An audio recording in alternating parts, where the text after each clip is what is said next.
Hello, my name is Tracy Allen and I want to welcome you to Cooking with Some Friends.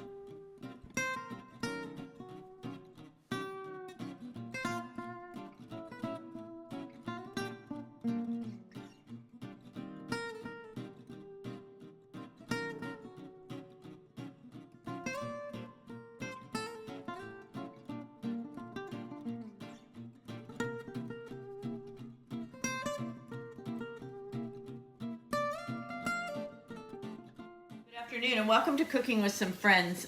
My son has an orchard out at his place, and right now the peaches are falling, and some of these have fallen right off the tree. They're ripe enough, which they get bruised, and then there's some waste to them, but the ones up higher we're gonna have to pick in the next few days, but I don't want any of these to go to waste. So I'm going to make some peach butter with the peaches that are a little more faulty. And you're going to need about 4 pounds of peaches to make this peach butter, and it'll make 7 jelly-sized jars. You can see I have some washed and ready to go. This was from my first batch today. And for these peaches, that the 4 pounds is about 20 to 25. An average size peach from the orchard, which is about twice as big, it'd take obviously fewer of those.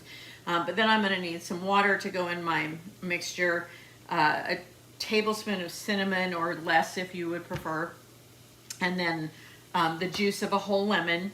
And we put 2 cups of sugar in this. You could back off on the sugar if you don't want it quite as sweet, but we like it to taste more like a jam or a jelly.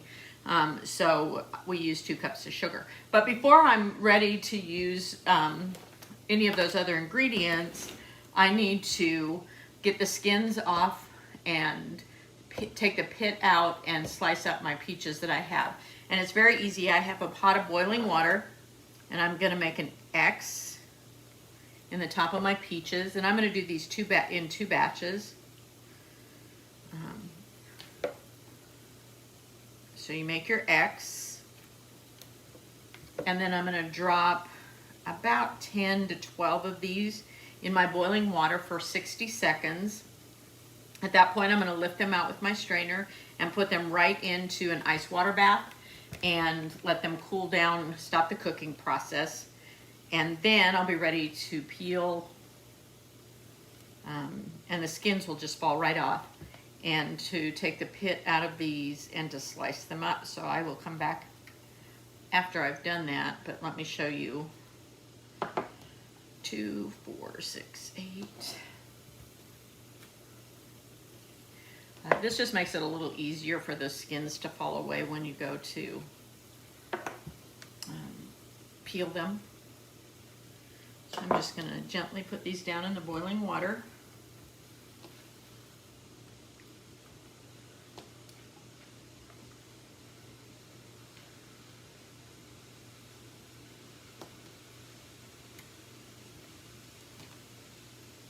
Wait my 60 seconds, and I do have my cold water, my ice water ready to go.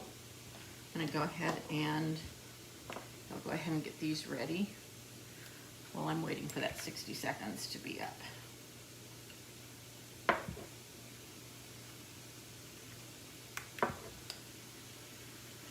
We love peaches in so many ways. I've done several peach recipes because the peaches have been wonderful this year from Sam's in the Orchard.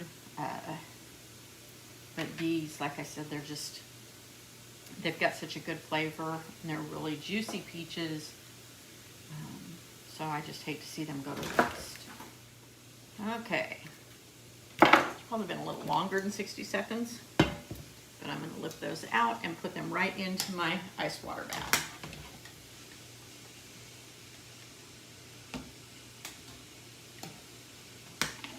And they can just stay in this ice water until I get to them as far as peeling. So as long as you stop the cooking process, you're good to go. I'm going to let my water come back up to a boil for my next batch. And you want to make sure they get submerged. Okay. And you see the skins are just starting to fall away. And then I'll cut away the bad spots and peel those up. My 4 pounds of peaches they're all peeled, and mine are small enough that I really didn't have to slice them. I could quarter them. And especially since I'm going to use an emulsion blender at the point where I need to make them into the actual butter consistency. So I'm going to put this on a medium to a medium low heat. And to that, I'm going to add 2 cups of sugar. And you can add less sugar. I need a tablespoon of cinnamon.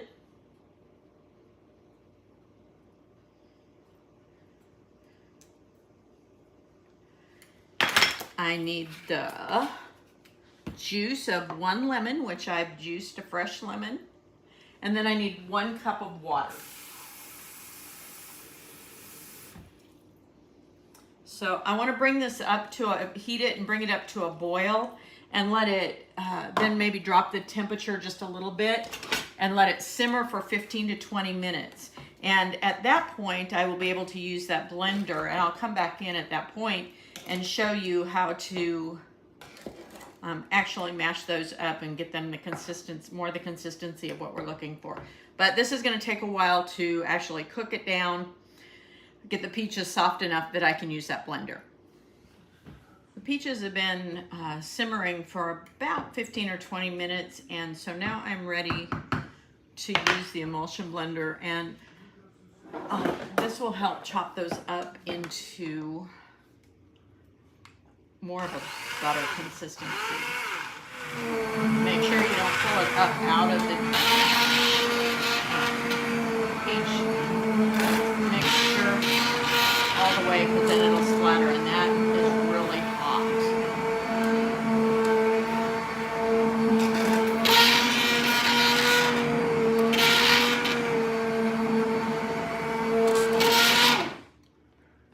Okay, no more chunks in my peaches. Blender, and now I'm going to let that cook till it's the consistency that I want, and that could take anywhere from 40 to 50 minutes. So again, I will come back and show you. Now, if you don't have an emulsion blender, you can use a potato masher. Just make sure your peaches are really good and tender, and you may not get quite the applesauce type texture that you get when you use the blender. Okay, I'm ready to finish up our peach butter. It's been cooking on a low heat for about 50 minutes or so, and I've got a pot of water that's getting ready to boil on the back burner. So now I'm ready to fill my jars, and I want to fill them within 1/4 of an inch of the top of the pan, or each bowl, each jar. That's the word I'm looking for.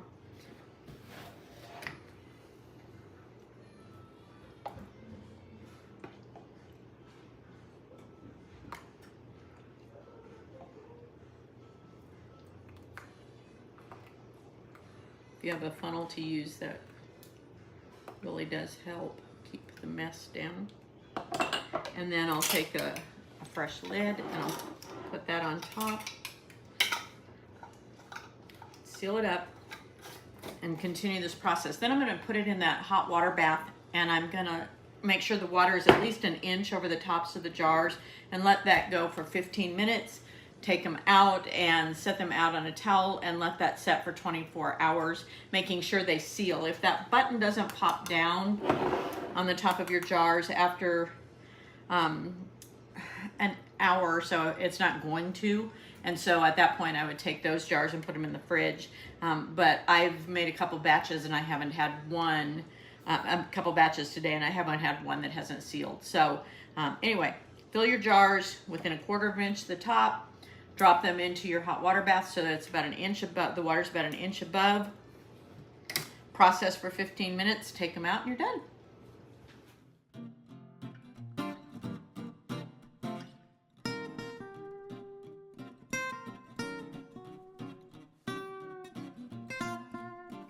Hello and welcome to Cooking with Some Friends. Tomato season is here. Our tomatoes are bearing really well this year. We've had just the right amount of moisture. We've got friends that their tomatoes are doing great too. In fact, we've got a combination of our aromas and their aromas that they gave to us. They're just a different variety of aromas, so they're the ones we grew are a little larger, but they're aromas nonetheless. So aromas make really good sauces.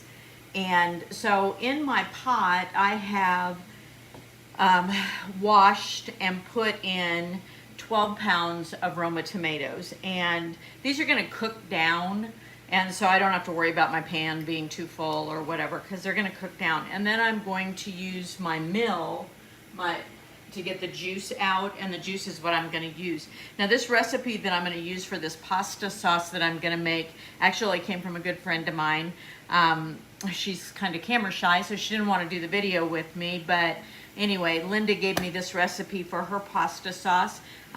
It has, like I said, the 12 pounds of Romas that I'm going to cook down. It has 4 18-ounce cans of tomato paste, and that'll make this a thicker sauce. It has 3.5 cups of chopped onion, and I've got that ready. 5 cloves of garlic, minced garlic, and a 1/4 cup of olive oil that goes in that combination.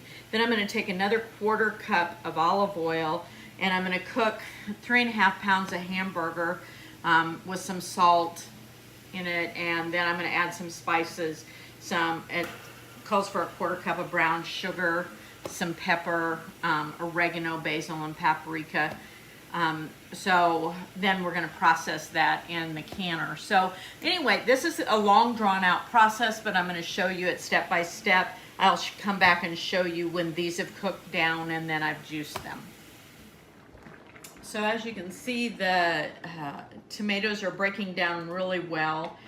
So I'm going to give this just a couple more minutes, and then I'm going to pull my food mill over and start putting these through, and then I'll show you when I've got them all juiced. Good morning and welcome back to Cooking with Some Friends. I took a little break from last night, made supper, spent the evening with my husband. So the nice thing about recipes like this, there are certain recipes that if you need to stop in the middle for one reason or another, there are certain places you can stop, so you don't have to spend the whole day in the kitchen doing it, or you can do it all in one burst of energy. But I went ahead and I showed you yesterday, I took my tomatoes, I let those cook down, got the juice. In my back pan, you can see it's full of the tomato juice, and to that I'm going to add 4 18-ounce cans of tomato paste, and you can use whatever is your favorite brand. But you need 4 18-ounce cans. Splash on me. And you're going to, I've got this on just had it on a low heat. I'm going to turn it up to medium just so it starts cooking. And then I can add it into my other ingredients when I'm ready for it.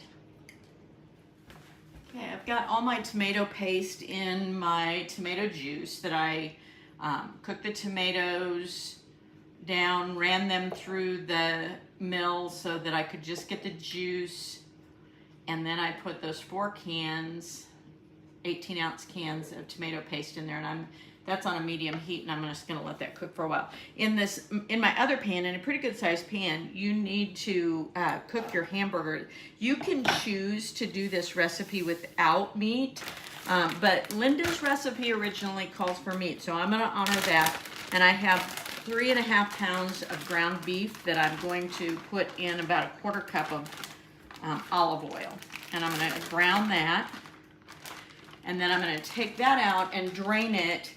And then in that same pan, I'm going to saute my onion and my garlic together. And so when this is brown, I'm going to break it up with my meat thing. Somebody tell me on YouTube, what is this thing called? I never remember. So anyway, I'm going to cook my burger in that oil until it's browned, and then I will come back to you. Okay, my hamburger is browned and I have a container it's draining into. I've added about a 1/4 cup more of olive oil to my large pan, and to that I am going to add about 3½ cups of onion. This is probably one of those that I didn't get stingy with the onion because that's what her recipe called for.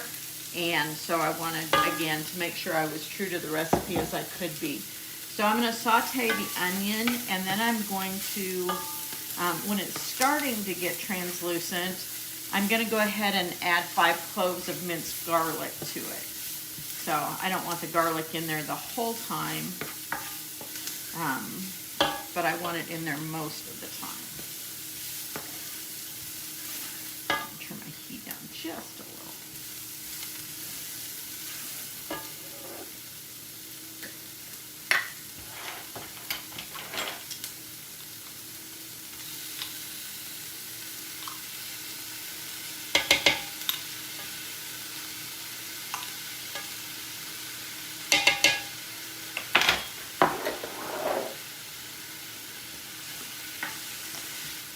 When my onions are translucent, I love the smell of onions and garlic together. When my onions are translucent, then I'm ready to go ahead and start putting all the things that I have along with my spices all together. And I have a big stock pot that I should have probably used, but I think I'm going to do this in the 2 pans I've already dirtied because I just don't want to get another one dirty. So as soon as these are translucent, I'll divide this in half, and my burger in half, and my sauce in half, and then we'll start adding the spices. You can save yourself a lot of trouble if you just get the stock pot out to start with to put your hamburger and onion in. Okay, I'm still not sure. It might have fit all in one pan, but I just hated to risk it. So I combined half of my onion and garlic mixture in this pan with half of the burger that I browned, and then half of the tomato juice, tomato sauce combination. And I did the same thing in my other pot. Now I'm gonna add the spices, and I need 1/4 cup of brown sugar, so I'm gonna divide that in half between the 2 pots, which would be about 1/8 cup. And I need 3 tablespoons of salt, so it'd be 1.5 tablespoons.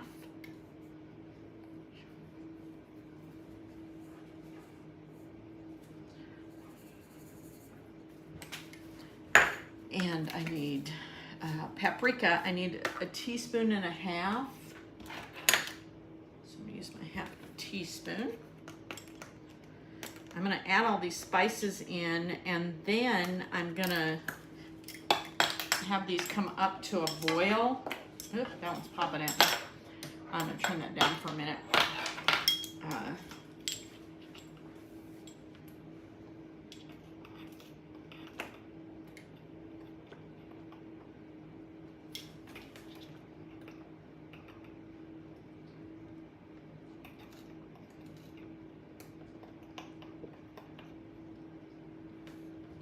Here's my paprika, and I need 2 teaspoons of basil and 2 teaspoons of oregano. So that makes this easy. It'd be 1 teaspoon and 1 teaspoon.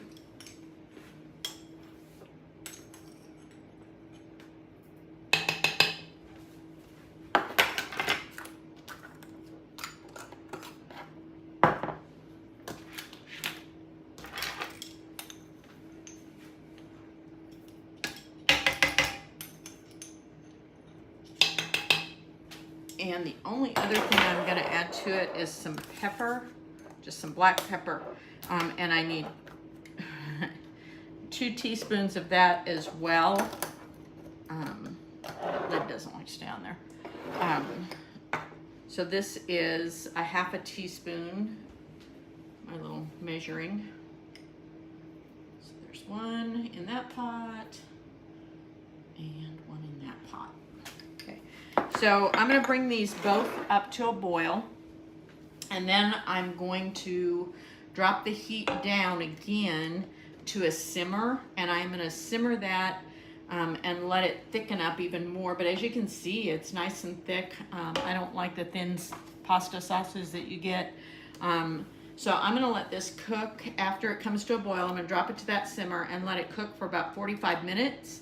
And then it will be ready to put in my quart jars and run through the canner. You could do pint jars if you wouldn't use the quart jar up.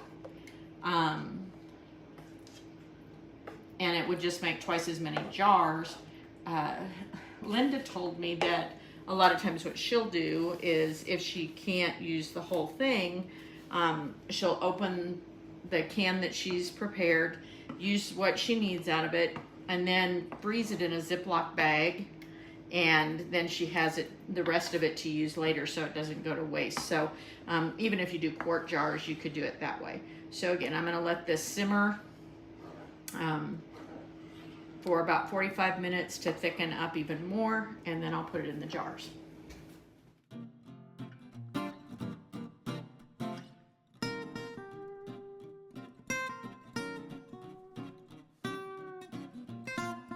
Thanks for joining us for this session of Cooking with Some Friends. Make sure you like this video and subscribe to our YouTube channel. And find us on Facebook at Cooking with Some Friends.